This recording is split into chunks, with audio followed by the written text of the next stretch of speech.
Il est malade. C'est bon. Bismillah. Assalamu alaikum wa rahmatullahi wa barakatuh. Bismillah ar-Rahman ar-Rahim. Wa salatu wa salamu ala ashraf al-mursalin. Sayyidina Muhammadin sallallahu alayhi bi alihi wa sahbihi ajma'in. Mes chers téléspectateurs, chers confrères, bienvenue au Centre islamique de Taverny dans cette édition spéciale où nous recevons un invité de marque, M. Slimane Rizqi, écrivain, traducteur, diplômé de l'école pratique des hautes études et coordinateur de la fondation de René Guénon et de la conscience soufie. Il a publié déjà 7 livres et il y a un livre encore qui paraît ces jours-ci, le deuxième tome des œuvres de René Guénon. Le premier tome était La vie, la biographie de René Guénon, et le deuxième sera sur l'œuvre de René Guénon. Et puis il y a un livre de Soulami, Abdurrahman Soulami, Les convenances de la compagnie spirituelle et de relations sociales. Il y a un livre, Le soufisme. Il y a René Guénon, La vie, l'homme, le sens de la vérité. Il y a un livre sur le grand cheikh, le maître des maîtres, Abou Medine, Chouaib Abou Medine. Il y a Marie au regard de l'islam. Il y a Immersion au cœur du soufisme, qui est un livre de Abdelwahab Charani. Et vraiment félicitations parce que Abdelwahab Charani n'est pas traduit presque ou très peu. Et vraiment les musulmans ont tout intérêt à lire les œuvres d'Imam Abdelwahab Charani. Il y a le sceau des saints, Khatm al-Awliya, de Hakim al-Tarmadi. Mais nous allons d'abord, avant de la présentation des livres et la séance de dédicace, entretenir nos téléspectateurs d'un sujet très important sur le tabarruk et l'initiation, tabarruk et soulouk. Parce que le tasawuf, le soufisme, est le volet substantiel de l'islam, comme on a toujours dit, et on le répète encore et on ne le répétera jamais assez, que la religion que le prophète Mohammed sallam nous a léguée, c'est Iman, Islam, Ihsan. Et notre Cheikh Ahmadou Bamba a expliqué que la voie, sa voie, qui est le mouridisme ça veut dire Mouridullah, donc elle ne porte pas l'éponyme du fondateur, mais ce qui est ouverte à tous les musulmans sans exception, donc ce qui est un tajdid, c'est une revivification de la religion islamique. Il dit, sa voie c'est Iman par le Tawhid, Islam par le Fiqh, Ihsan par le Tasawuf. De comprendre que la science de l'Iman c'est le Tawhid, la théologie islamique. En français, le Tawhid, on l'appelle la théologie. L'islam, la science de l'islam, c'est le fiqh, c'est la jurisprudence, fiqh al-ibadat ou fiqh al-mu'amalat. Le fiqh du culte, comment faire son culte et parfaire son culte, et fiqh al-mu'amalat, les transactions et les relations sociales, économiques, juridiques entre les membres de la communauté et entre les membres de la communauté et les autres communautés. Donc ça, c'est la spécialité du droit, du fiqh. Et Ihsan par le tasawuf. Le tasawuf, donc, c'est la science de la perfection spirituelle. Ihsan. Comment le musulman peut arriver à sa propre perfection. Parce que quand on parle de perfection, il faut comprendre que chacun va atteindre sa propre perfection. Il n'y a pas de perfection dans l'absolu. La perfection dans l'absolu, c'est Allah. Et la perfection humaine, c'est le prophète Mohammed sallallahu alayhi wa sallam. Mais chaque croyant doit arriver à sa propre perfection. Parce que chaque croyant, Allah a mis en lui des possibilités, des potentialités, des virtualités qu'il doit actualiser. Et c'est par l'initiation qu'il va actualiser cela. Et M. Slimane Rizqi va nous entretenir en détail, analyser le tasawwuf comme voie de tabarruk, parce que le tabarruk, c'est parce que il y a un amalgame dans toutes ces sciences-là, que ce soit dans le tawhid, que ce soit dans le fiqh, que ce soit dans le tasawwuf, il y a toujours de l'amalgame, parce que les gens, généralement, ne s'informent pas ou ne s'investissent pas dans ces sciences. Donc ils prennent par bribes ce savoir à partir des audios, de la vidéo, des télévisions, d'internet, de quelques livres, mais ils ne plongent pas dedans et ils ne rencontrent pas les vrais spécialistes de cette science, parce que chaque science a ses spécialistes pour comprendre exactement de quoi il s'agit. C'est des sciences et on ne demande pas à tout le monde d'être savant, mais on demande à tout le monde d'être un bon croyant et d'avoir une bonne opinion de son prochain, parce que le message de tous les prophètes, le prophète Mohammed sallam inclus, et d'adorer Allah, aimer Allah et avoir bonne opinion et respecter son prochain. Avoir bonne opinion et respecter son prochain. Parce qu'on ne peut pas respecter son prochain si on n'a pas bonne opinion de son prochain. Donc, le musulman doit toujours avoir bonne opinion. Et c'est malheureux que nous voyons, même au sein de l'islam, des savants qui sont critiqués par des ignorants.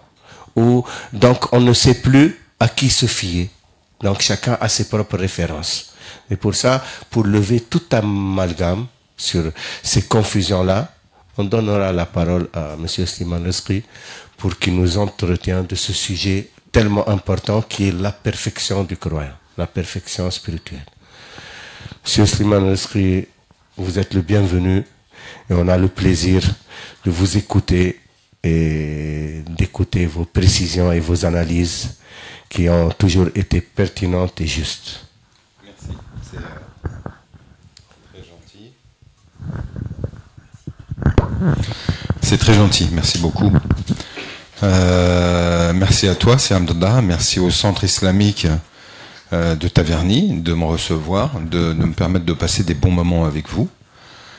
Merci aux gens d'être venus et on va oui aborder le premier point dont tu parlais, c'est-à-dire que les gens se permettent de porter des jugements sur des savants, etc.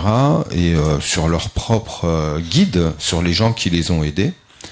Et très souvent le problème, c'est une ignorance, certes, mais une ignorance qui peut être difficile à déceler dans le sens où on peut des fois commencer un cycle d'études, voire un cheminement initiatique, et dès qu'on arrive sur les premières étapes, on a l'impression qu'on possède la science, qu'on peut cheminer tout seul, qu'on peut se débrouiller tout seul, voire critiquer ceux qui nous ont appris. Et dès qu'on a un verre d'eau, on pense qu'on a l'océan. Et c'est souvent ce qui s'est passé dans de nombreux cas où les gens, à partir d'une petite science, se sont mis à interpréter par eux-mêmes sans posséder l'assise, qu'elle soit intellectuelle ou qu'elle soit initiatique, nécessaire pour réellement avoir l'autorisation de parler. Et on le retrouve très souvent, notamment dans le soufisme, on en parlait d'ailleurs tout à l'heure hors caméra, c'est que la plupart des grands savants, et tu me parlais de Sidi Abdul Qadir Jilani, tu me parlais de Boula Abbas al-Mursi, Chadili, etc., et que Tijani, la plupart des grands maîtres, en réalité, tous les vrais grands maîtres du soufisme, c'est que il y a toujours eu cette notion d'autorisation de formuler et de parler. Et cette autorisation, plus qu'humaine, elle était divine, et elle était reçue très souvent par une théophanie prophétique, donc par un contact avec le prophétique, qui disait « parle, parle, tu es autorisé, parle ». Et ça, on va le retrouver de différentes manières. Je vois par exemple Sidi Ali el-Khawas, le maître donc de Sha'rani, quand on lui demande, dans le dernier livre que j'ai traduit, Immersion au cœur du soufisme, quand on lui demande quel type d'autorisation et comment reconnaître un être qui est autorisé à transmettre ou pas. Et lui ne va pas parler d'ijaza, de papier ou de ci ou de ça. Il va dire c'est quand Allah place les mots dans sa bouche et que sa parole fait autorité et qu'elle adhère dans les cœurs. Il dit cet homme-là est autorisé. Et ça, on va le retrouver à de très nombreuses reprises qui va être formulé par les différents maîtres. Par exemple, le cheikh d'Al-Qawi, qui va être autorisé par son cheikh Sidi Ali Jamal à transmettre lorsqu'il repart dans son pays natal des Ben Zerouel. Avant de commencer à transmettre, il dit, j'ai ressenti le besoin d'être autorisé par le prophète lui-même. Et il dit qu'il a fait une khalwa, il s'est retiré dans la forêt pour trouver cet état justement de concentration et de contact avec le prophète, puisque ça c'est la clé, on en parlera après quand on parlera du soulouk et du tabarouk, jusqu'à ce que le prophète vienne et de façon claire l'autorise et lui dit maintenant transmets. Donc cette notion-là, elle est importante. C'est-à-dire que ces gens-là parlent vraiment de façon autorisée, avec une connaissance sûre et une autorisation. Ce qui n'est pas le cas de nombreux gens qui vont, et c'est ce qui va nous permettre de parler à la différence du tabarouk et du soulouk, qui parlent en réalité sans autorisation et sans connaissance certaine. Il suffit qu'ils fassent les premières étapes ou qu'ils aient un certain seuil de connaissance et ils se permettent de parler, voire de critiquer leurs enseignants, leurs guides, etc. Voir les grands noms du tasawwuf en disant ils se sont trompés, c'était pas comme ça. Voilà. Donc pour revenir après et faire le saut sur la dichotomie des deux aspects dans le soufisme qui va être ce qu'on appelle le tabarouk et le soulouk, et auquel on a donné de nombreux noms. On va appeler aussi at-tasawwuf al-ilmi ou at-tasawwuf al-ishqi. Donc le soufisme intellectuel et le soufisme de l'amour passionné, où on a en fait deux dimensions qui sont complémentaires, mais malgré tout différentes. La première que Guénon va appeler l'initiation virtuelle a pour rôle de préparer. C'est ce qu'on pourrait appeler une initiation théorique, c'est une préparation à la vraie initiation qui, elle, est verticale. Qu'est-ce que cette première phase de l'initiation a pour but? C'est de recentrer l'être, de lui donner un socle de connaissances suffisant pour comprendre ce qu'est l'islam, l'importance du tawhid, l'importance du prophète, les règles et les arcanes de la voie, et ensuite de bien développer en lui cette volonté d'aller à Dieu, tasawwuf al-ishqi, c'est-à-dire d'une façon complètement dépouillée, où il va mettre son savoir théorique de côté, pour ensuite aborder un savoir qui lui va être divin et ne va plus être livresque. Or, un des gros pièges auxquels on assiste, et notamment en Occident, où l'être humain est très mental, il est beaucoup plus mental qu'autre chose, c'est que quand il est déjà dans cette première phase et qu'il va commencer à lire un petit peu, comme les livres que je publie, sur Abou Madian, sur René Guénon, sur Ibn Arabi, sur Sha'rani, il va lire du hadith, il va lire, etc. Et à partir de là, il y a un moment donné où il va acquérir une érudition, et cette érudition, il risque de la confondre avec la connaissance. Érudition, c'est des connaissances en quantité. La connaissance, c'est une connaissance en qualité. C'est-à-dire, de par le rapport direct que l'on a avec la source divine de l'enseignement. Dans le Coran, Allah dit « Fattaqullaha yu'allimukumullah ». Là, c'est Allah qui est l'enseignant. C'est plus un livre, c'est plus un être humain, c'est plus un mode intermédiaire, c'est un mode direct. Et c'est ce que Guénon appelait l'intuition spirituelle. Or, le passage de l'un à l'autre est important et souvent il pousse à des confusions. C'est-à-dire que tout au long du cheminement, quand on passe d'une étape à l'autre, même dans la première phase de ce tasawwuf tabarouk, où on peut avoir un rattachement initiatique, où on peut fréquenter une zaouïa, on peut même fréquenter un maître, mais il n'y a pas de travail initiatique. Il y a un acte de présence, on passe des bons moments, on entend des beaux discours, on lit des livres, etc. On participe à des cercles, à des colloques, mais ça reste encore quelque chose d'extérieur et de théorique. Mais malgré tout, ces connaissances-là peuvent nous donner un statut et un socle d'érudition qui nous laisse penser que c'est bon, ça y est, on est arrivé, j'ai tout compris, ça y est, je sais ce que c'est que le tawhid, je sais ce que Ibn Arabi a dit, je sais ce que, etc., etc. Or, là où il doit y avoir une grande différence qui marque la scission des deux dimensions, c'est que quand on est dans le soufisme, dans l'initiation effective, ces connaissances, on les puise par l'intuition auprès de Dieu et par le biais de la théophanie prophétique. C'est-à-dire, je m'explique, c'est que dans une initiation effective, il y a des rites qui, au-delà de la préparation, mènent dans une première étape à la khalwa. Et dans la khalwa, le travail qui est fait, c'est une mise en contact avec le prophète, justement. C'est la première mise en contact qui se fait et l'enseignement est reçu par ce biais, par la source même du prophète. Mais ça n'en reste pas là. Ça n'en reste pas là. Pourquoi? Parce qu'après la khalwa, il y a la jalwa, c'est-à-dire qu'il y a la capacité d'établir à nouveau ce contact avec Allah et le prophète, qui sont les deux uniques sources de connaissances. Il y a la possibilité d'établir ce contact dans la jalwa, c'est-à-dire dans le monde où on n'est plus protégé contre la dispersion, contre le bruit, contre les interférences, contre tout ce qui peut gêner une concentration. Alors que dans la khalwa, on était protégé de tout ça. Or, là encore une fois, où il y a une confusion chez certaines personnes, c'est que quand elles font une khalwa et qu'elles arrivent à avoir un contact avec le prophète, elles pensent que c'est fini et que ça y est, elles sont arrivées.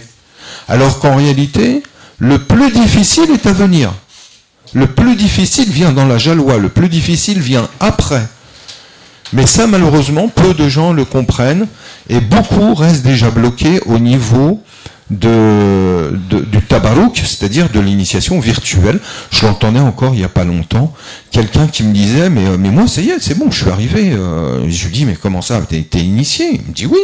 Je lui dis mais comment ça, raconte-moi.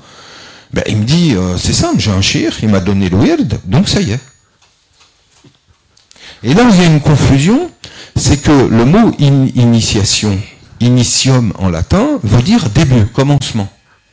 C'est-à-dire que les gens prennent le début pour la fin.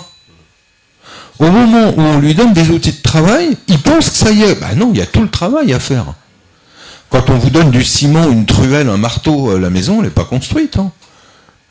On a les outils, on a les matériaux, mais le travail, il n'est pas fait.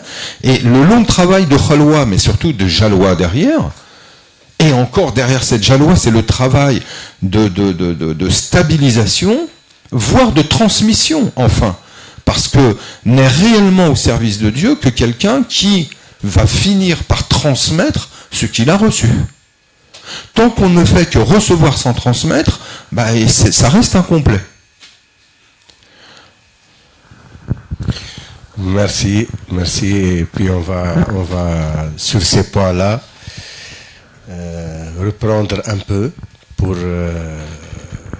les téléspectateurs, c'est-à-dire que le tasawwuf, il a un commencement, un parcours et une finalité, n'est-ce pas? Bon, le commencement, c'est de trouver le vrai guide, le guide authentique. Et là, ça commence, c'est le commencement. Ce que dit Ibn Arabi au chapitre 24 des Tatbirat al-Ilahiyya, où il dit, la première chose dont tu dois t'occuper, c'est de trouver l'initiateur qui va t'aider à cheminer. Mais là encore, dans le rapport que l'on peut avoir avec l'initiateur, c'est difficile de trouver un réel initiateur, et deux, c'est difficile de garder sa confiance jusqu'au bout avec lui, sachant qu'il nous met dans des situations, il nous fait vivre des circonstances dans lesquelles tout notre savoir, toutes nos certitudes sont ébranlées, et là c'est l'ego qui reprend le dessus, où on en arrive même des fois à remettre l'initiateur en question en se disant mais il sait pas ce qu'il fait, c'est pas possible. Voilà. Maintenant, on commencer par le commencement. Comme ça, les téléspectateurs auront une connaissance certaine. Donc le commencement du tasawwuf, c'est par la rencontre d'un guide authentique. Mais qui est le guide authentique? Bon, comme on a dit au début, dans le mouridisme, la voix de Cheikh Ahmadou Bamba, il y a des éclaircissements sur tous ces sujets. Par exemple, Cheikh Ahmadou Bamba, il explique les cheikhs sont de 3 ordres. Cheikh Talim, Cheikh Tarbia et Cheikh Tarqi. Cheikh Talim, c'est celui qui t'enseigne. C'est un enseignant. Il t'enseigne le vrai enseignement du Coran et du Hadith. Et le fiqh, les usul, tout ce que tu as besoin dans les sciences islamiques. Il doit avoir une connaissance certaine et se référer à des références authentiques. Donc, il a son rôle d'enseignement. Pour ceux qui veulent l'enseignement, il n'est pas pour tout le monde. Il est seulement, parce que dans ceux qui se rattachent à une voie, il y en a qui cherchent la connaissance. D'autres, comme dans le sujet que vous traitez, c'est du tabarruk. Ils viennent pour le tabarruk seulement. Ils viennent pour demander des doigts, pour réussir dans la vie, pour être dans la bonne voie, sirat al-mustaqim, pour qu'il s'éloigne des vices, des péchés. Le guide prie pour lui, il le soutient par sa main. Ce qui est déjà pas mal. Très bien. Parce que ça fait malgré tout des gens bien, des gens de vertu. Voilà. Et puis il a bonne opinion de son cheikh, et il a honte, par exemple, de son cheikh, donc il veut toujours être à la hauteur, donc ça va l'aider, parce qu'il a toujours quelqu'un qui le canalise, une autorité auquel il se réfère. Oui, envers laquelle il a de la pudeur et il a du respect. Voilà. Oui, il y en a qui des fois malheureusement ne l'ont pas et parlent très très mal à leur initiateur. Malheureusement, là, on ne parle pas. Nous, on parle de la connaissance certaine. Les autres, c'est leur problème. Pour ceux qui cherchent vraiment une connaissance certaine. Un guide, on doit le respecter parce que si on l'a pris pour guide, personne n'oblige un croyant à prendre un guide. C'est un choix. Parce qu'il y a ces salafis, par exemple, qui refusent. Te dit, on a le Coran et le Hadith. D'accord, je veux bien, mais avec quelles compétences? Il faut que tu aies les compétences nécessaires. Le Coran, c'est en arabe. Et le Hadith, c'est en arabe. D'abord, tu dois avoir des compétences en langue arabe. Donc, pour un non-arabe qui ne parle pas la langue arabe, vraiment, il te dit, je me réfère au Coran et au Hadith. Il plaisante. C'est pas sérieux. Logiquement. Donc, on lui conseille fortement d'avoir un guide. Parce que ça va l'aider, c'est pour l'aider. Donc, c'est pas une obligation, mais c'est un conseil, din nasiha. Donc, un guide qui lui maîtrise le Coran et maîtrise le Hadith et peut t'expliquer exactement ce que Allah dit dans le Coran et ce que le prophète Mohammed sallallahu alayhi wa sallam dit dans le Hadith. Donc, un guide est nécessaire pour la masse des croyants. Quelqu'un qui est un savant, il peut se passer, il peut prendre directement dans les livres et il assume sa responsabilité devant Allah. Mais un croyant simple du commun, qui n'a pas les compétences nécessaires pour puiser dans le Coran et dans le Hadith, il a tout intérêt à avoir un guide. Et le guide, il a une responsabilité. C'est de prendre en charge les disciples pour leur enseigner la religion du prophète Mohammed sallallahu alayhi wa sallam. Donc, s'il se substitue au prophète Mohammed sallallahu alayhi wa sallam sans autorisation, c'est à ses risques et périls. Donc c'est pour ça que vous parlez tout à l'heure qu'il doit être autorisé pour parler. Parce qu'il prend en charge une partie de la communauté du prophète Mohammed sallallahu alayhi wa sallam. Alors là-dessus aussi, c'est qu'il y a une chose qu'on peut voir aujourd'hui, c'est qu'on voit des cheikhours qui sont autorisés par leur cheikh et qui des fois, malheureusement c'est le cas et on le voit encore aujourd'hui, qui étaient de piètre qualité. Et on a quelqu'un de piètre qualité qui autorise quelqu'un de piètre qualité, et ça donne beaucoup plus des charlatans qu'autre chose. Alors que quand on voit par exemple que Sidi Ali al-Khawas, encore une fois, quand il parle avec Sha'rani, que Sha'rani lui dit « Mais après toi, que nous conseilles-tu pour prendre en charge les disciples que tu as, et que, etc. » Que lui dit Sidi Ali al-Khawas, il lui dit « Ne te charge pas de ça, ce ne sont pas les hommes qui nomment les hommes, c'est Dieu qui nomme les hommes. » C'est-à-dire qu'à chaque fois, tous les grands maîtres, comme on le disait tout à l'heure, ce qui était la clé de l'autorisation qu'ils avaient, c'est le contact et le rapport qu'ils avaient avec le prophète, et c'est le prophète qui mettait en disposition. Voilà, maintenant, on va venir avec des précisions importantes. C'est pour ça que, dit Cheikh Ahmadou Bamba a expliqué que les guides sont trois. Les cheikhs sont de trois ordres. Cheikh Talim, il n'a pas besoin d'autorisation. Lui, il a une connaissance certaine, voilà, des références certaines, du Coran, Hadith, des commentaires du Hadith, du Coran et des livres du fiqh, donc il t'enseigne. Donc il n'a pas besoin, il a seulement besoin de probité et de donner le bon exemple pour que ses disciples s'inspirent de lui. Il doit leur donner un bon exemple. Et puis il y a le Cheikh Tarbiyah. Le Cheikh Tarbiya, c'est différent. Le Cheikh Tarbiya, il éduque les âmes. Lui, il doit être un fin psychologue de l'âme. Il doit comprendre quels sont les besoins du disciple. Parce qu'un médecin, c'est comme un médecin. Mais c'est un médecin des âmes. C'est les maladies de l'âme qu'il va traiter. C'est pas les maladies du corps. Et un médecin, il ne donne pas la même prescription à tous les malades. Sinon, il va créer plus de problèmes que de solutions. Donc, un guide spirituel, Cheikh Tarbiya, il doit être un fin psychologue de l'âme et il doit voir les besoins de son disciple pour lui donner les travaux, les œuvres nécessaires à sa perfection.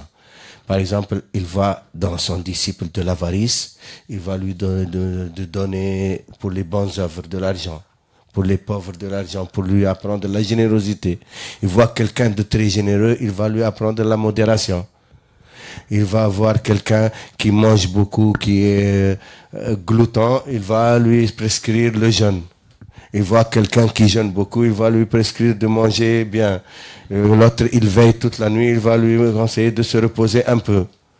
Chacun d'après les méthodes sont différentes. Et c'est ça qui fait confusion dans beaucoup de... Parce que les gens lisent des livres et croient appliquer à la lettre ce qu'il y a dans les livres. Non, ça c'est d'ordre général. Pour tout le monde, c'est des principes qu'il faut acquérir. Maintenant, dans le domaine des applications, chacun d'après son rythme, d'après ses potentialités. C'est toujours du cas par cas. Et là, c'est un danger qu'on retrouve aussi dans ces centres d'enseignement, où il y a, à mon sens, des choses qui ne conviennent pas. C'est-à-dire que comme tu as fait la comparaison avec un médecin qui va donner un remède, c'est-à-dire que c'est comme si un médecin disait à tous ses malades, prenez tel médicament. Ah non, c'est du cas par cas. C'est du cas par cas. Telle maladie, c'est tel médicament. Telle maladie, c'est tel médicament. Et comme tu le disais, des fois, ça peut être des médicaments opposés. Quand on a un glouton, on va lui conseiller de jeûner. Quand on a quelqu'un qui jeûne trop, on va lui conseiller de manger. C'est-à-dire qu'on peut avoir des conseils qui vont être opposés, mais qui correspondent au cas particulier. Et ça, de la part du prophète, on l'a vu, c'était très fréquent. Sur des compagnons qui venaient avec une même question, ils donnaient des conseils complètement différents. Ça, c'est important de faire ces précisions. Donc, et puis le Cheikh Tarbiya, il doit être aussi un fin connaisseur des réalités de son époque. Et ça aussi, ça échappe à beaucoup. Parce qu'il y a beaucoup qui vivent, c'est comme si on vivait au 7e ou au 8e siècle. Il donne des conseils qu'il a trouvés dans les livres et tout, il veut les appliquer au 21e siècle. Donc il doit être au courant de ce qui se passe dans le monde. Il doit vivre son époque pour pouvoir conseiller à ses disciples et les éduquer d'après les réalités de leur époque. Tu ne peux pas leur imposer des réalités qui n'ont rien à voir avec leur quotidien. Tout à fait, les circonstances, la notion des circonstances dont on doit nécessairement tenir compte. Pour ça qu'il y a un adage soufi qui dit « Soufi ibn al-Waqt ». Il est le fils de l'instant, mais il est aussi le fils de son temps. Et je me souviens que le Cheikh al-Alawi, par exemple, qui commentait la sourate Wal-Asr, qui justement, Wal-Asr, c'est le temps, l'époque. Il faut être de son époque. Il faut savoir appliquer des principes qui sont immuables à des circonstances qui, elles, par contre, sont éphémères, transitoires, mais changent en permanence avec le lieu, l'époque. Des fois, dans une même époque. Tu es en Europe, en Afrique ou en Asie, les circonstances ne sont pas les mêmes à la même époque. Plus encore, je dirais, même les textes du Coran et les textes du Hadith, il faut savoir les contextualiser. Il faut les descendre dans leur contexte. L'explication qu'on a donnée à telle époque ne veut pas dire forcément qu'elle est valable en notre époque. C'est pour ça qu'il y a toujours des interprètes qui doivent interpréter. On ne doit pas se figer sur des textes. Et c'est très important. Il y a beaucoup de gens qui ne comprennent pas que, par exemple, il y a des ayat muhkamat, hunna ummul kitab. Il y a des versets univoques. Par exemple, des ibadat ou du tawhid. Et ça ne change pas à travers les époques. Mais si tu as des versets qui parlent de cosmologie ou d'embryologie ou de... Un savant du 8e siècle ne peut pas savoir ce qu'un savant du 21e siècle connaît. Il doit comprendre autrement les versets, parce que sinon on reste figé, comme beaucoup le sont aujourd'hui. Donc il faut savoir tout mettre dans son contexte, que ce soit la tarbiya, l'éducation des âmes, que ce soit les textes. Donc ça c'est important et c'est le rôle du Cheikh Tarbiya. Donc, pour apprendre à son disciple de vivre son époque et de sortir par la suite la connaissance de lui-même, non seulement de les prendre dans les textes. Parce que la vraie connaissance, elle sort de nous-mêmes. C'est-à-dire, il va la réveiller, il va l'éveiller, les potentialités qui sont en lui. Le Cheikh Tarqiya, là, c'est autre chose. Cheikh Tarqiya, il n'y en a pas beaucoup. Parce que si quelqu'un cherche un Tarqiya, il peut courir, il peut faire 7 fois le tour de la terre. Donc, il faut se contenter. Si tu trouves un Cheikh Talim, tu veux apprendre la connaissance, attache-toi au Cheikh Talim. Tu trouves un Cheikh Tarbiya, attache-toi pour éduquer ton âme.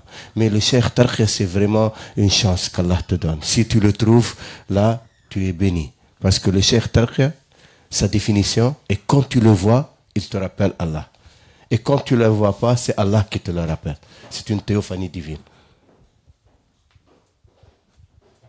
Je te laisse la parole. Oui, non, c'est exactement ça. C'est le guide qui est capable. Tarqi, c'est l'élévation.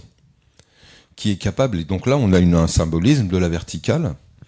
Et ce symbolisme de la verticale, c'est justement quelqu'un qui va s'occuper des disciples qui ont déjà fait le ta'lim et le tarbiya.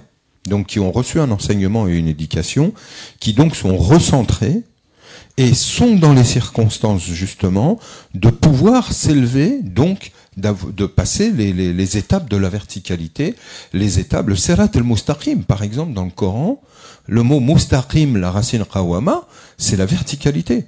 On le traduit très souvent par la voie droite, alors qu'en réalité on devrait le traduire par la voie verticale. Donc cette voie verticale, ce sont également des étapes de l'initiation effective.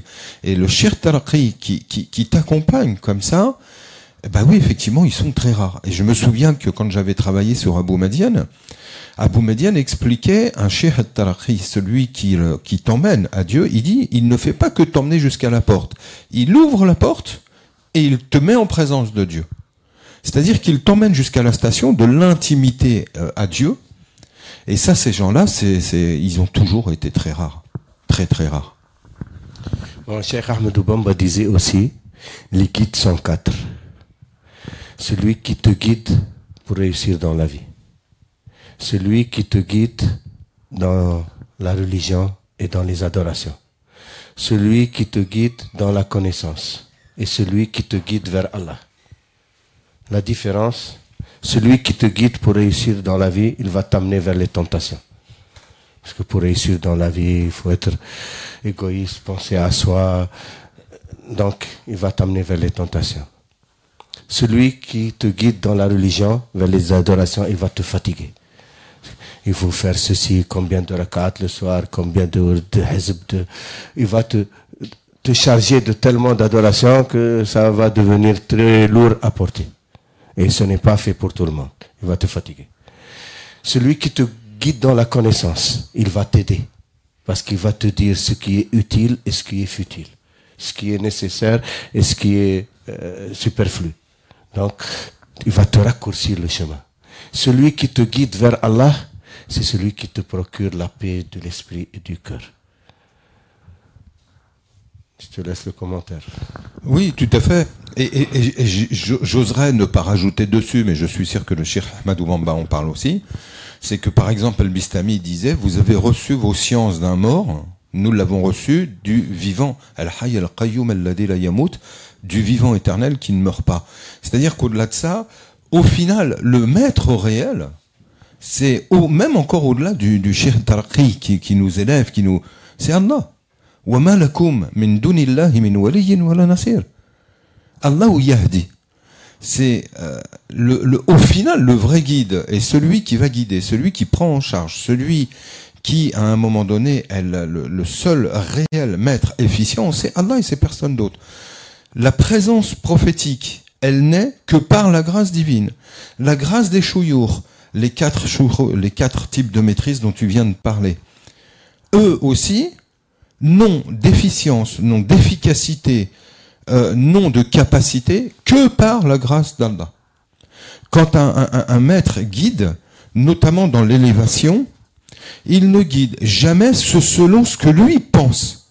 Il y a à chaque étape un rapport au prophète qui va lui indiquer ce qu'il doit faire. Il va lui indiquer selon le disciple qu'il a, selon les circonstances de sa personne, de son entourage, de sa vie, etc.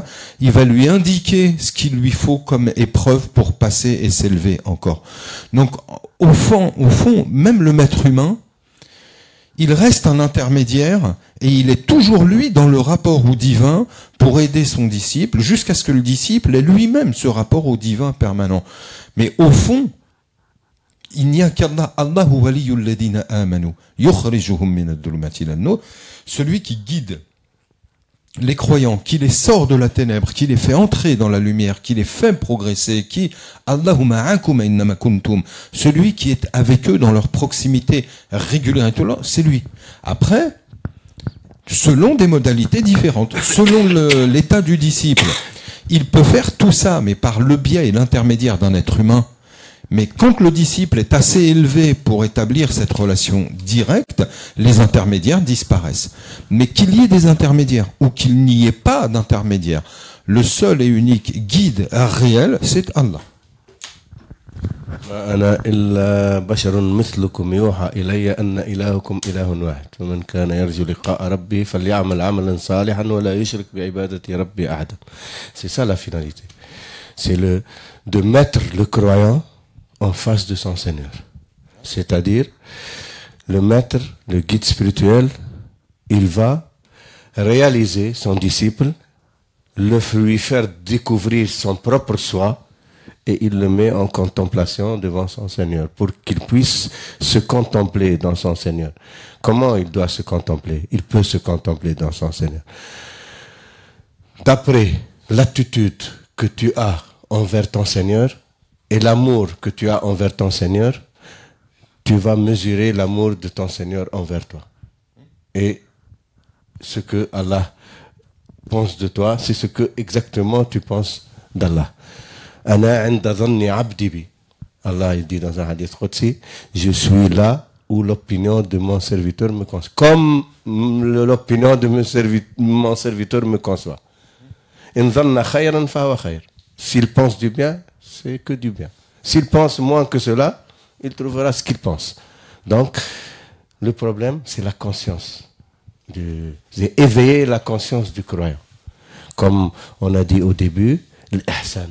C'est quoi l'ihsan? Le prophète Mohammed sallallahu alayhi wa sallam, il a expliqué l'ihsan. An ta'bud Allah ka'annaka tarah. Fa in lam takun tarahu fa huwa yarak. Adorer Allah comme si tu le vois, comme si tu le contemples. Si tu le vois pas, tu le contemples pas, lui il te voit, il te contemple.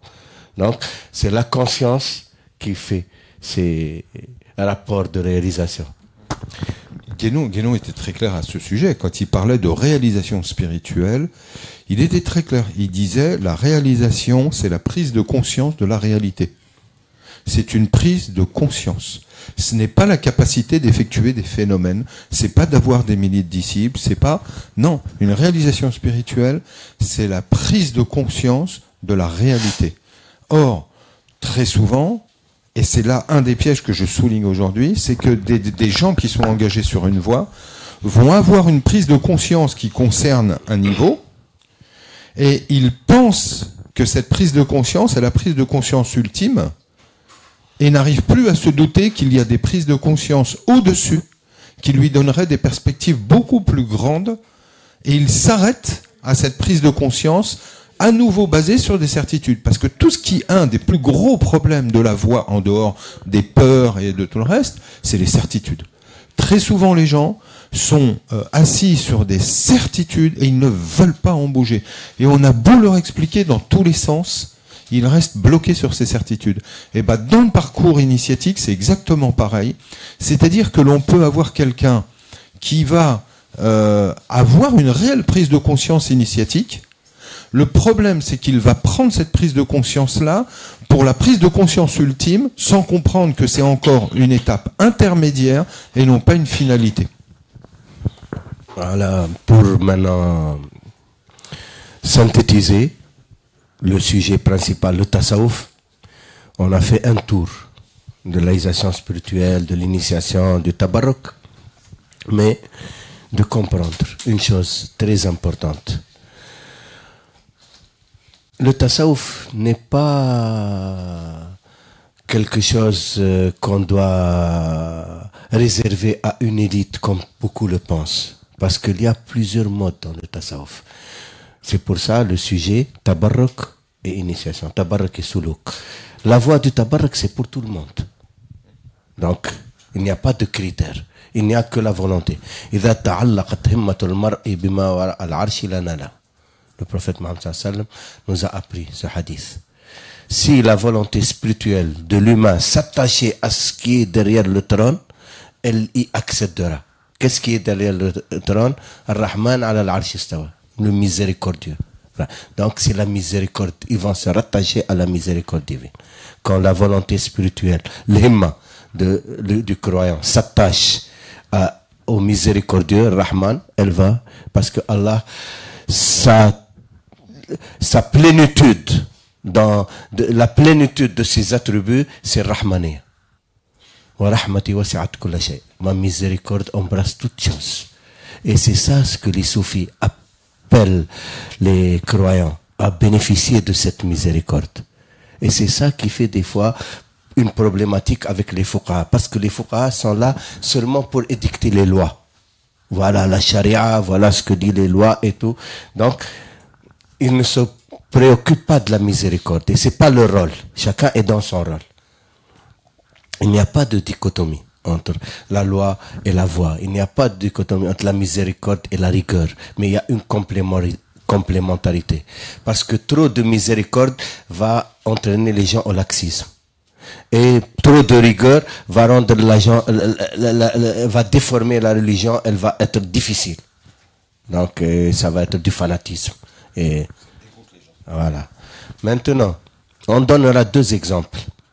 Aboul Hassan Chadli, un jour, un savant faqih est venu le voir. Il dit, vous les soufis, vous n'apprenez pas à vos disciples le fiqh. Vous ne l'apprenez pas les sciences islamiques. Vous les laissez comme ça. Il y a des gens qui des métiers, ils font des métiers, ils vont comme du commun, ils n'apprennent jamais leur religion. Qu'est-ce que c'est ça? Aboul Hassan Chadli lui dit, nous, quand un menuisier vient nous voir, ou un plombier, ou un marchand de légumes, on va pas lui dire laisse ton commerce, laisse ton travail, laisse ton art, et viens apprendre le fiqh, viens apprendre le hadith. D'abord, c'est pas ses compétences, c'est pas ses potentialités, il va perdre son temps, sans rien apprendre, et qui va nourrir sa famille, qui va s'occuper de, on va l'égarer. Donc, on lui dit, sois honnête dans ton travail, on lui apprend les vertus, la morale, l'éthique, et Allah acceptera. C'est ça notre rôle. Vous apprenez à ceux qui veulent apprendre le fiqh, vous leur apprenez le fiqh. Mais c'est pas tout le monde qu'on doit charger de ça.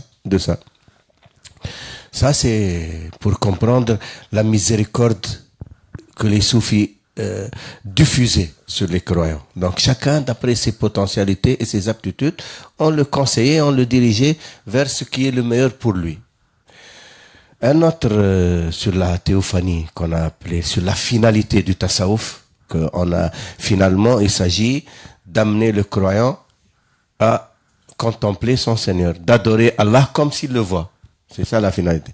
Abou Medine, le Cheikh Shuaib Abou Medine, on l'appelle Cheikh al-Awliya au Maghreb. Un jour, un faqih est venu le voir. Il lui a dit, j'ai entendu que tu dis, Allah t'a dit de faire ceci, Allah t'a dit de dire ceci, Allah t'a dit cela. Qu'est-ce que c'est? C'est quoi ça? Il a dit, oui, c'est vrai. Il dit, comment? Il a dit, il s'est levé. Il a dit, quand je me lève, c'est Allah qui me fait lever. Il s'est assis. Quand je m'assois, c'est Allah qui me fait asseoir. Il a pris un verre d'eau, il a bu. Il dit, quand je bois, c'est Allah qui me fait boire. Quand je mange, c'est Allah qui me fait boire. Quand je prie, c'est Allah qui me fait se prosterner. Il a dit, ça c'est pour toi seulement ou pour tous les croyants? Il dit, c'est pour tous les croyants. Sauf que moi, je contemple. Et eux, ils ne contemplent pas. Donc, voilà la différence entre les soufis. Les soufis, je ne dis pas les mutasawwif, parce qu'après, on va faire la différence. On va laisser la parole à M. Slimane Rizqi pour nous faire la différence entre le soufi et le mutasawwif. Le mutasawwif, c'est l'itinérant, salak, le suluk qui fait le chemin, mais le soufi, c'est celui qui est arrivé. à la fin. Donc le soufi, il est arrivé à la contemplation de son Seigneur et il sait que les attributs qu'il y a en lui, la vue, lui, la parole, la volonté, l'irada, al-qudra, al-hayat, l'ilm, l'omniscience, la science, ce sont les attributs d'Allah. Ils sont un dépôt en l'humain. C'est pour ça que l'humain est humain. C'est pour ça qu'il est khalif d'Allah sur terre. C'est la vocation originelle de l'humain. Allah l'a créé pour être son khalif sur terre, lieu tenant de Dieu sur terre, qui tient lieu de Dieu sur terre. Il lui a confié cette création. C'est l'être humain seul qui se pose la question d'où on vient, où l'on va, pourquoi on est là. C'est lui avec qui Allah va dialoguer, Allah va s'entretenir dans les munajat, dans le cœur. Allah, et sa demeure, c'est le cœur du croyant fidèle. La tasi'uni samawati wa la ardi wa yasi'uni qalbu abdil mu'min. Ni messieurs ni mes terres ne peuvent me contenir et peut me contenir le cœur d'un de mes serviteurs fidèles. Donc, amener le croyant à contempler Dieu. Et c'est ça que le Cheikh Shu'aib Abou Medine, il a résumé en cela. Il dit, sauf que moi je contemple et eux ils ne contemplent pas. C'est la mushahada, on l'appelle dans le vocabulaire soufi. Donc, l'aspirant, il chemine jusqu'à arriver à la contemplation. Quand il arrive à la contemplation, c'est Allah qui le prend en charge. Ses actes sont dictés par Allah, parce qu'il a remis sa volonté à la volonté d'Allah. Et il vit maintenant, il devient un modèle qu'on peut suivre. Et c'est ça les cheikhs soufis. C'est des modèles qu'on doit suivre. C'est pas comme nos frères salafis, ils pensent qu'on divinise. Non. On ne divinise personne. Il n'y a qu'un Dieu unique pour tous. Et le prophète Mohammed sallallahu alayhi wa sallam dit, je ne suis qu'un être humain comme vous. Mais, comme nous, dans sa partie humaine, mais il n'est pas comme nous dans sa partie spirituelle. Son esprit, il est pur, immaculé, ma'soum. Tout ce qu'il dit est vrai et juste. Et il ne parle pas de lui-même. Il ne parle pas de lui-même, mais c'est une révélation qui lui est dictée. Et Allah nous a dit, vous avez en le prophète le meilleur exemple. Et les cheikhs, eux, ils calquent sur le modèle prophétique jusqu'à ce qu'ils deviennent un modèle qui est calqué sur le prophète Mohammed sallallahu alayhi wa sallam. Dans chaque époque et dans chaque contrée, il y a toujours des modèles que les musulmans doivent suivre. C'est ça les cheikhs des soufis. Alors, pour revenir sur ce que tu disais, le mutasawwif, c'est le soufi. Mutasawwif, c'est celui qui suit la voie, le salik, c'est celui qui déjà il est initié, c'est déjà bien, et il est en parcours. Et le soufi, c'est celui qui est arrivé. Alors, je pense que ça mérite quelques éclaircissements, parce que quand on dit ça, celui qui est arrivé, l'usul, l'étape d'arrivée, on pourrait penser qu'il y a un terme, comme dans le métro, il y a le terminus, il y a la dernière station, tout le monde descend, il n'y a plus rien après. Or, Allah étant infini, on parle, les maîtres soufis, par exemple, Ibn Arabi, va parler dans son Kitab al-Isfar an-Nata'ij al-Asfar, le livre des dévoilements produits par les voyages. Il dit, il y a 3 types de voyages. Il y a le voyage qui est vers Dieu. Et ça, c'est le mutasawwif, c'est celui qui voyage vers Dieu et qui a une considération encore duelle, moi et Dieu. Il dit, celui qui est arrivé, lui, il voyage en Dieu. Pourquoi ? Parce qu'il a compris que Dieu étant infini, tout est en Dieu et rien n'est en dehors de Dieu, sinon il y aurait Dieu et quelque chose. Or, quand on est arrivé et qu'on sait que Dieu est infini, eh bien l'arrivée ne correspond pas à un point final, ça correspond à la conscience que finalement il n'y a pas d'arrivée. Puisqu'il n'y a pas de fin, nécessairement, il n'y a pas d'arrivée. Et que donc, on est dans un voyage permanent qui est celui du réjouissement des théophanies divines permanentes qui se renouvellent, qui se multiplient et qui à chaque fois nous réjouissent et nous éblouissent. Et donc le vrai réalisé est celui qui est dans un perpétuel éblouissement des théophanies divines. Et le 3e voyage, c'est quand on voyage depuis Dieu. C'est-à-dire que de Dieu, on retourne vers ceux qui se considèrent comme étant en dehors de Dieu pour les aider et les chercher. Donc là, c'est vraiment un voyage de transmission où on va enseigner. Soi-même, quand on a une réalisation et qu'on a reçu un héritage, eh bien, la suite nécessaire, elle est d'aller le transmettre. Donc ça, c'est le troisième voyage, où quelque part, on va s'éloigner de la proximité divine et où on va à nouveau revenir vers les gens pour les aider, pour se consacrer à eux et leur permettre eux aussi d'obtenir les clés de faire ce voyage extraordinaire. Alors dans ce voyage, je voudrais revenir maintenant sur quelque chose et je voudrais me baser sur un verset coranique qui dit Bismillah ar-Rahman ar-Rahim, il dit Yabluwakumullahu bish-sharr wal khair. Allah va vous éprouver par le mal et par le bien. Ce verset, il nous parle, puisque les épreuves, ce sont les étapes de la voie. Chaque étape est une épreuve. Et d'ailleurs, on voit bien le mot en français épreuve, qui est la même racine que éprouver. Or, éprouver quelque chose, c'est l'éprouver dans sa chair, c'est l'éprouver en soi. Et en arabe, c'est ce qu'on appelle dhouq. C'est ce que l'on goûte dans sa plus grande intimité. Donc, ce qui permet d'éprouver quelque chose réellement, c'est l'épreuve. Et Allah dit donc, Yabluwakumullahu bish-sharri wal khair. Allah va vous éprouver. Or, toute épreuve a pour but de mener à une prise de conscience et à une réalisation. Il commence par quoi? Il dit bish-sharri wal khair. Ash-shar, c'est le malheur, c'est la difficulté, c'est ce qui est dur. Et en soi, pourquoi il commence par là? Parce que c'est ce qui est le plus facile. Tout ce qui est mauvais, nécessairement, tout être humain, il le considère comme une épreuve, donc il y fait attention. Donc là, on n'a pas de difficulté à reconnaître l'épreuve. Où est-ce que l'épreuve est la plus difficile? C'est quand il dit wal khair, et dans le bien. C'est que quand quelque chose de bien nous arrive dans la vie, on ne considère pas ça comme une épreuve, on considère ça comme une grâce. On se dit, alhamdoulilah, oh, c'est génial et tout. Alors qu'en fait, c'est là la pire des épreuves. C'est là la pire des épreuves. Et on pourrait développer, mais pour la résumer, cette épreuve, pourquoi est-ce qu'elle est pire?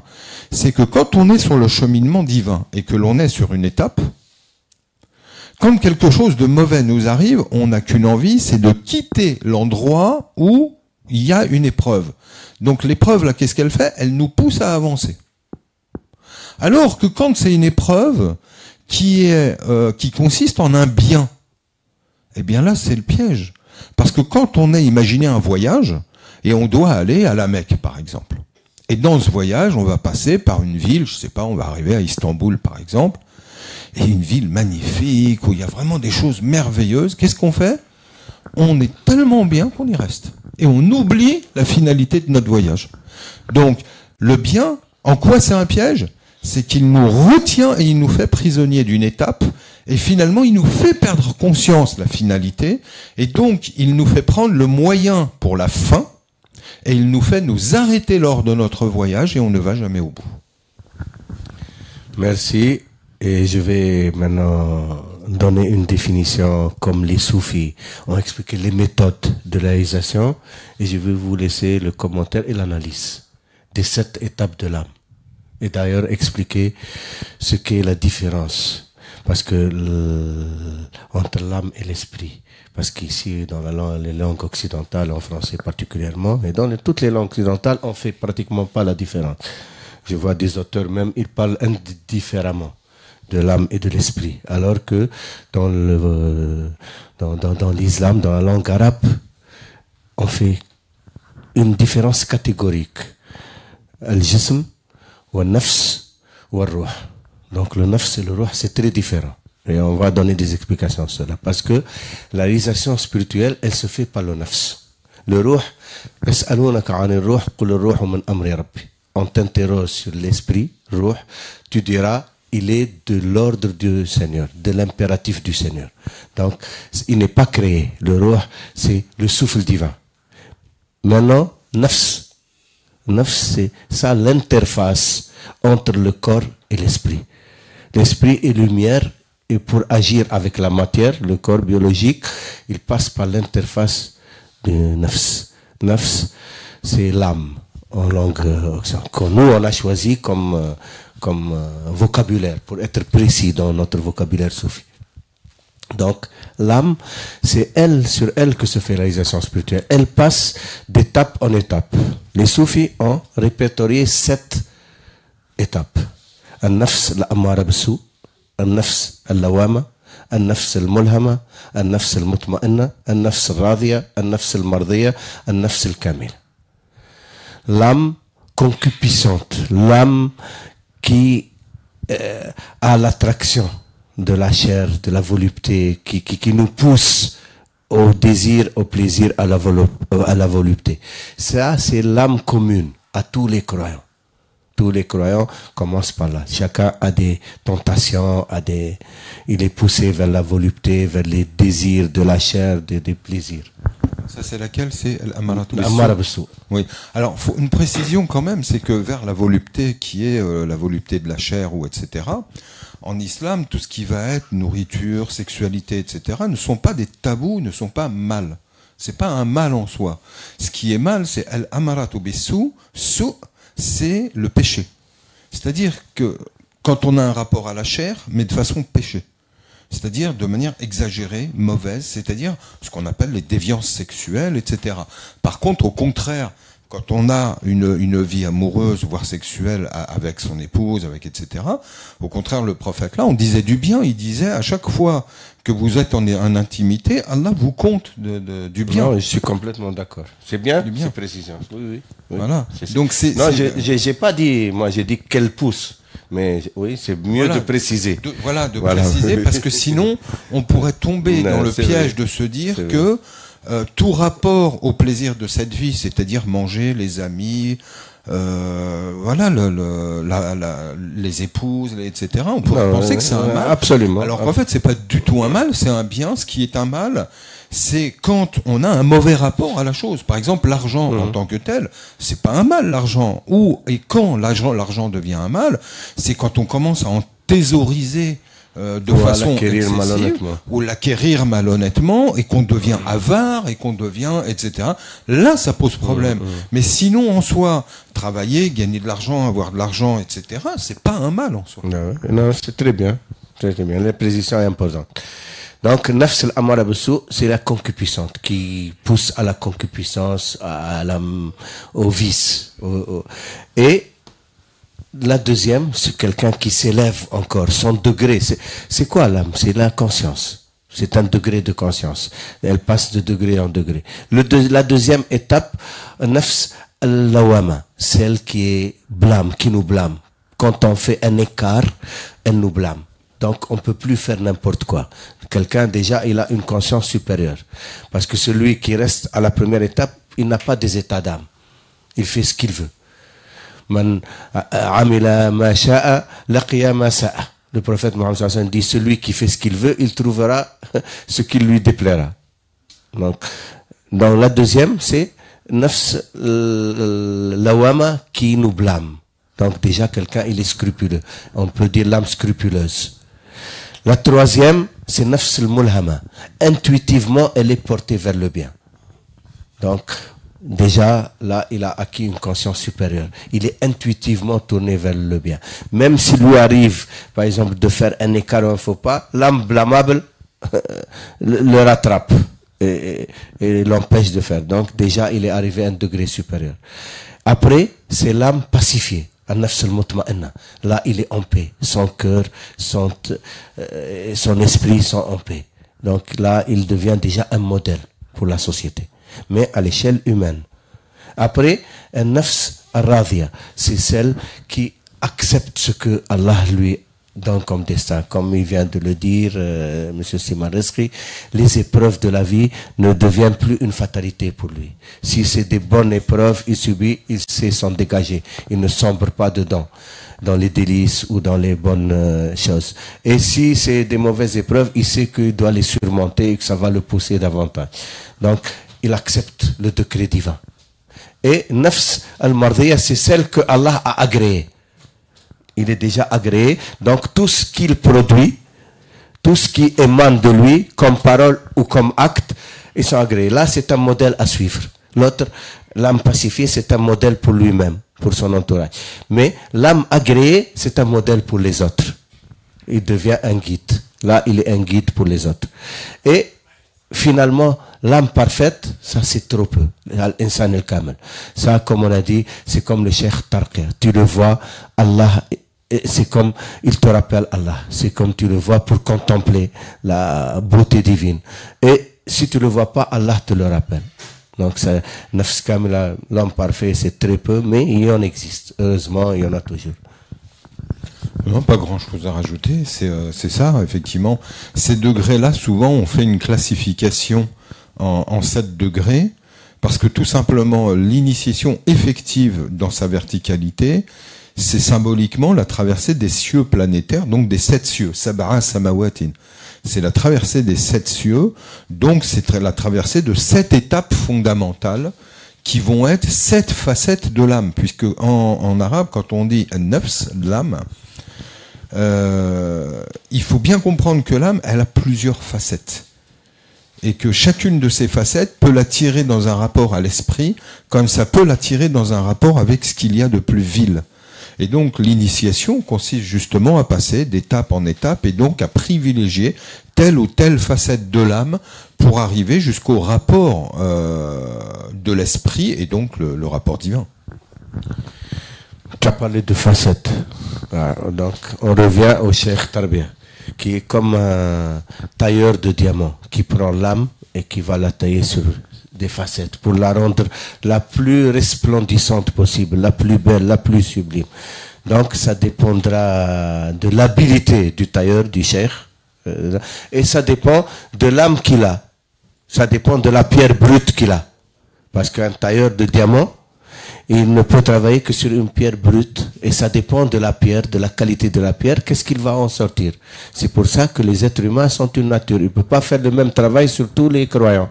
Ça dépend de la nature du croyant. Le prophète Mohammed sallam, on lui a dit quels sont les meilleurs des humains. Il a dit les êtres humains sont comme des minéraux. Les meilleurs d'entre eux au temps de la Jahiliya seront les meilleurs au temps de l'islam. Par exemple, quelqu'un qui n'est pas croyant, mais il est bon, il est généreux, il est honnête, il ne ment pas, il est véridique. Quand il devient musulman, ce sera un musulman véridique, ce sera un musulman bon, généreux. Quelqu'un qui est cupide, qui est avare, qui est menteur, il devient musulman. Il sera un musulman, menteur, avare. Donc les êtres humains sont des natures. C'est pas parce qu'il est musulman qu'il faut qu'il est digne de confiance. La foi ne change pas la nature de l'homme, à moins qu'il se perfectionne. C'est pour ça que cette partie de la perfection spirituelle, ihsan, est très importante. On voit beaucoup de gens qui font les 5 prières quotidiennes sans jamais faillir, ils font le pèlerinage, et pourtant leur nature, elle est foncièrement mauvaise. Il est menteur, il peut ne pas être digne de confiance, il peut être fourbe, il peut être méchant, il n'a pas de générosité ni de bonté dans son cœur, et pourtant il effectue tout ce que l'islam lui dit. Mais sa nature, elle est comme ça. Parce qu'il n'a pas cherché à se parfaire. Ça aussi, c'est important à comprendre. Et ceux qui ne comprennent pas ça, effectivement, ils sont dans cet amalgame dont on parlait tout à l'heure. On dit les musulmans, ils font cela. Les musulmans, regardez la violence dans le monde musulman. Regardez. Maintenant, le musulman, il est catalogué comme un être violent, comme un être insociable, comme un être à cause de l'agissement de certaines personnes qui sont malheureusement non éduquées. Ils n'ont jamais connu de maître spirituel, n'ont jamais connu de réalisation spirituelle. Ils n'ont jamais cherché à se parfaire.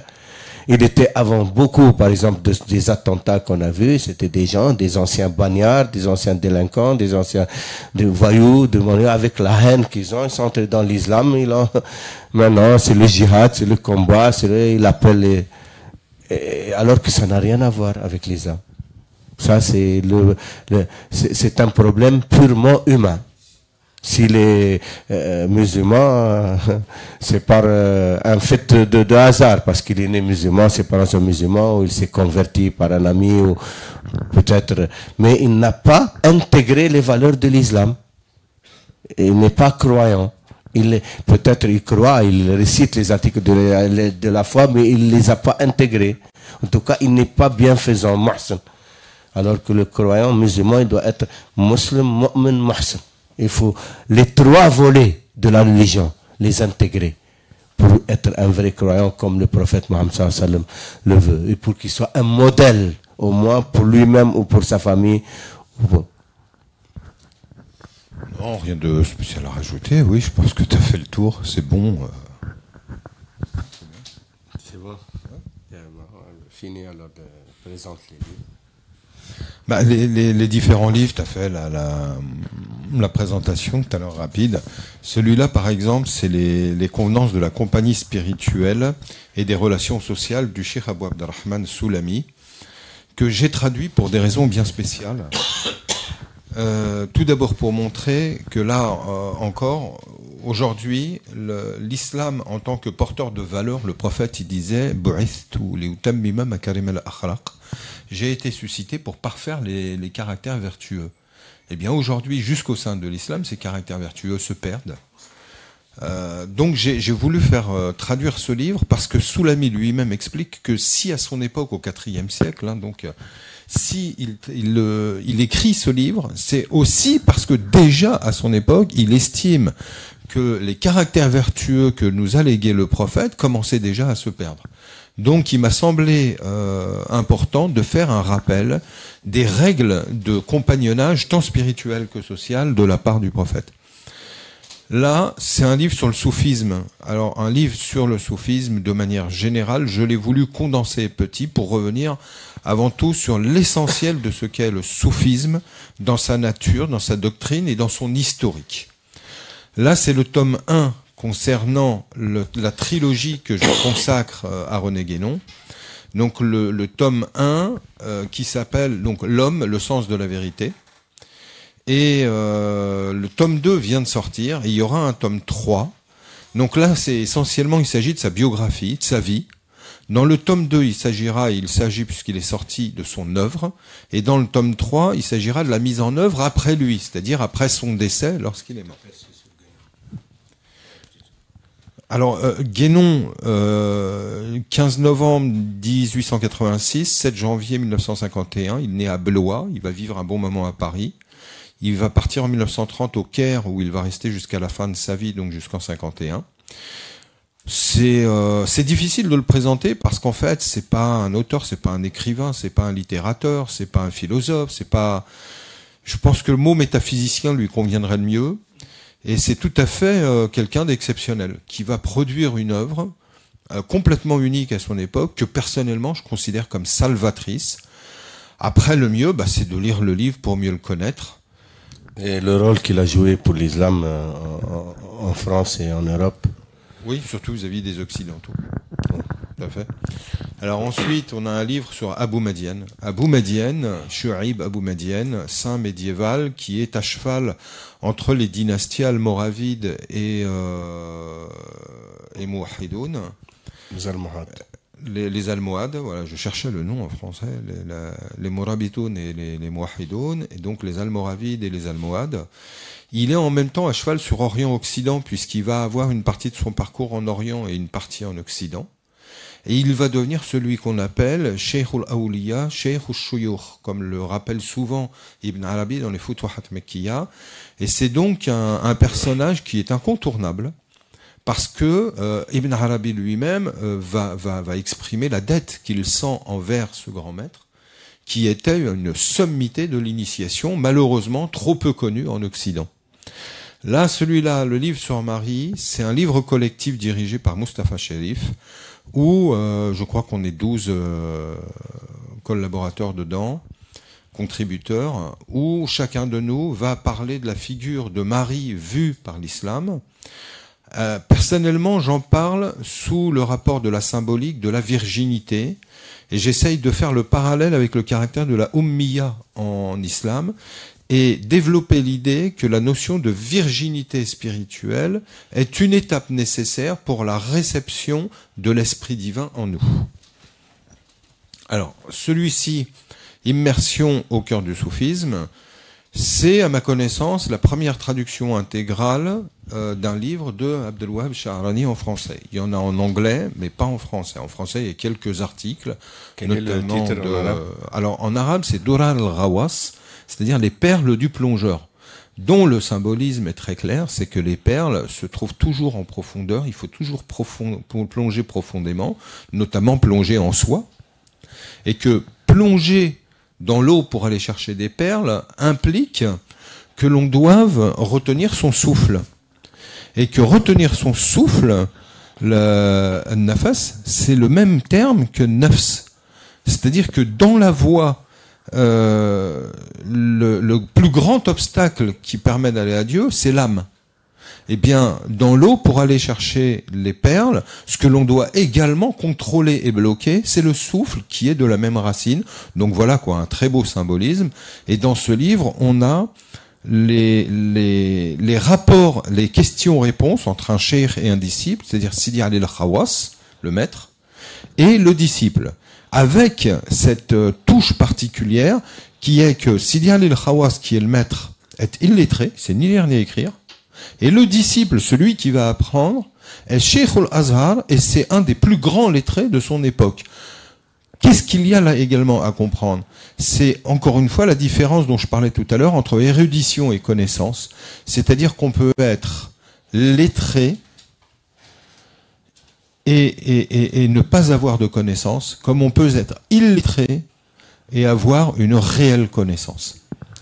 Et enfin, le dernier, le Sceau des Saints, c'est une traduction que j'ai présentée, annotée et introduite du Kitab Khatm al-Awliya de Hakim al-Tirmidhi, qui développe justement toute la question, la notion de la sainteté, et en particulier de la notion du sceau de la sainteté, puisqu'il explique que, de même que dans la prophétie, il y a un sceau, Khatm al-Anbiya wal-Mursalin, Sayyidina Muhammad sallallahu alayhi wa sallam, qui est le sceau de la prophétie, eh bien, dans la sainteté, il y a même plusieurs sceaux.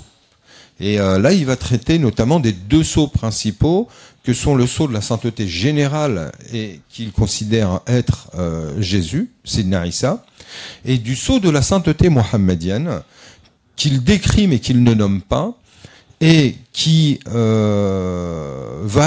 c'est un titre qui va être revendiqué par plusieurs personnes, parmi des grandes figures de la sainteté, dont Ibn Arabi et Ahmed Tijani en l'occurrence. Ça, c'est un sujet très, très, très intéressant et très spécialisé.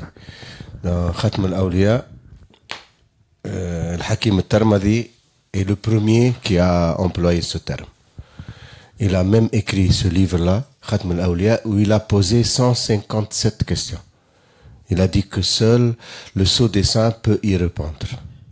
Et effectivement, entre Hakim al-Tirmidhi, qui a vécu, il est mort en 322, et Ibn Arabi, qui est mort en 1246 à peu près, 1240, donc il y a eu 9 siècles. Et aucun savant, ni Cheikh Abdel Qadir Jilani, ni Junayd, ni qui que ce soit, n'a répondu. Ibn Arabi a répondu à toutes les questions, et puis il a dit, est-ce qu'il y a d'autres questions? Les questions, déjà, ne peut les comprendre qu'un saint, parce qu'il est adressé au saint. Même les savants n'y comprennent rien. Et alors, pour y répondre, déjà, il faut les comprendre. Donc, c'est un livre d'une valeur inestimable.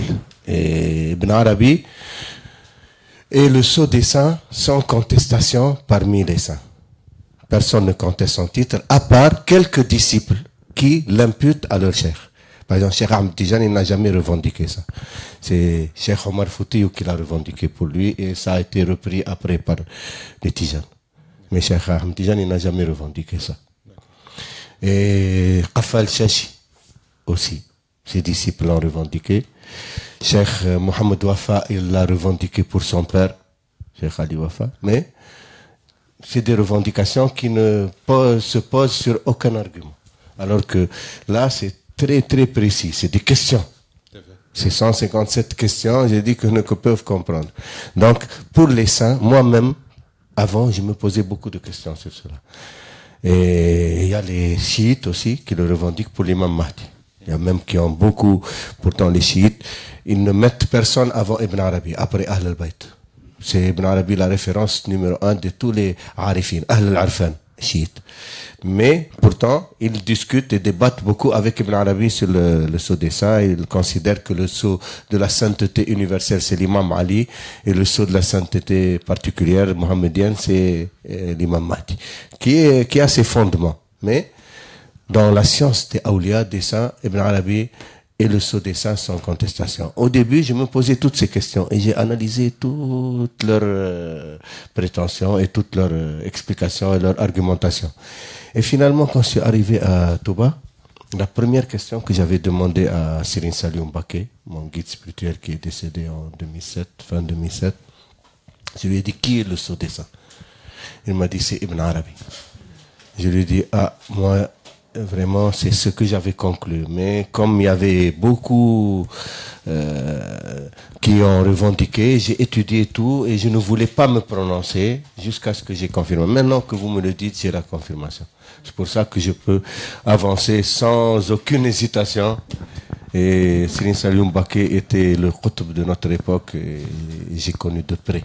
Et c'est pour ça que je savais de quoi je parlais. Et ce livre-là, je sais qu'il est très, très, très important pour ceux qui s'intéressent à la science des saints. Parce que toute la science des saints est dedans. Et les réponses d'Ibn Arabi, ils sont dans le Futuhat al-Makki. Il a écrit Al-Jawab al-Mustaqim ala As'ilat al-Tirmidhi al-Hakim. La réponse correcte au questionnaire du sage Tirmidhi. Et Hakim Tirmidhi était quelqu'un qui recevait directement son enseignement de Sayyidina Khidr. Donc, ça, c'est la science des saints. Sayyidina Khidr est l'initiateur des saints. Et ça, peut-être dans un autre débat, on aura l'occasion de soulever cela. Inch'Allah. Merci beaucoup. Et je remercie toute l'assistance. Je remercie tous ceux qui nous suivent sur Facebook et dans les réseaux sociaux. Et nous remercions infiniment M. Slimane Rizqi que nous avons l'honneur de recevoir et que nous recevrons chaque fois avec un grand plaisir. Et ces livres, je sais qu'aujourd'hui, les croyants en ont grandement besoin. Parce que déjà, René Guénon, Cheikh Abdullah Yahya, c'est un cheikh reconnu par les plus hautes autorités d'Al-Azhar. Cheikh Abdelhamid Halim Mahmoud, qui était un saint reconnu pour sa sainteté et un savant incomparable en son époque. Tout le monde le reconnaît. Vous demanderez à n'importe quel savant musulman, aux Égyptiens, à Al-Azhar, ils vous disent qu'il est incomparable, Cheikh Abdelhalim Mahmoud. Il disait de René Guénon, c'est le Ghazali de notre époque. Et ça, beaucoup de gens ne le comprennent pas ou n'ont même pas entendu parler. Parce que cet homme-là, c'est lui qui a vraiment diffusé l'islam en Occident, surtout chez les intellectuels. Aujourd'hui, fort heureusement, beaucoup de sommités intellectuelles et scientifiques en Occident sont devenus musulmans. Qu'ils se déclarent ou qu'ils ne se déclarent pas. Parce que beaucoup sont musulmans mais ne se reconnaissent pas dans cet islam qu'on colporte dans les médias et dans ces soi-disant autorités qui parlent au nom de l'islam. Alors que eux, leur islam, c'est le Coran et les hadiths du prophète. Et ils plongent, comme vient de l'expliquer M. Slimane Rizqi, qui est aujourd'hui une figure de proue dans le tasawwuf et dans la compréhension de l'islam spirituel. Et c'est une voie qui n'est pas très connue des musulmans. Alors que, regardez déjà, il y a 7 ouvrages et un ouvrage encore 8 et encore d'autres. Et vous allez voir la qualité des ouvrages. Alors que les musulmans, c'est de ça qu'ils ont besoin aujourd'hui, de découvrir cette face de l'islam spirituel. Parce que le prophète Mohammed sallallahu alayhi wa sallam, quand il est venu appeler les gens à quoi? Au tawhid. Pendant toute la période à la Mecque, il ne parlait que du tawhid. Et il avait été combattu par les Mécois à cause du tawhid. C'est pas parce qu'il disait aux gens de prier ou de jeûner qu'il a été combattu. Ça ne dérangeait personne. Mais c'est le tawhid qui les a dérangés. Il les appelait à l'unicité de Dieu, que Dieu est un absolu, infini. Et là, les gens vont avoir une prise de conscience et d'être connectés à leur Seigneur, Alors qu'avant, on choisissait, on leur donnait des idoles différentes et chacun avait une idéologie, avait un symbolisme différent et on tenait les gens dispersés. Aujourd'hui, les musulmans, c'est ce qu'ils ont oublié. Au lieu de se réunir, le tawhid, on a un prophète, on a un Coran unique pour tout le monde, un prophète, un seul prophète pour tous les croyants, un Dieu unique pour toute l'humanité. Et regarde, l'humanité est divisée, les musulmans sont divisés, chacun avec son école, sa doctrine. Est-ce que c'est le prophète qui nous a enseigné cela? Le prophète nous appelle à l'unité, à l'unicité de Dieu et à l'unité des cœurs. Donc c'est ça l'islam spirituel qu'il apprend, à être ouvert de cœur et d'esprit. L'islam est inclusif, il n'est pas exclusif. Il n'exclut personne. Tous ceux qui disent la ilaha illallah, Muhammad Rasulullah, il est musulman. Maintenant, il peut avoir des avis différents sur certains sujets ou des opinions différentes. Ça n'entache pas son unicité. Tawhid. Et malheureusement, dans l'époque moderne, on a eu ce mouvement wahhabite. Le prophète apprend le tawhid et eux, ils apprennent nawaqid al-tawhid, ce qui invalide le tawhid. Tu lis les livres des wahhabites, tu vas trouver quelques versets coraniques et quelques hadiths sur le tawhid et tout le reste c'est nawaqid al-tawhid. Comment, si tu fais ceci, tu es mushrik, si tu fais ceci, tu bid'a, si tu... Donc, ils sortent presque 99% des musulmans de l'islam. Alors que nous sommes chargés d'appeler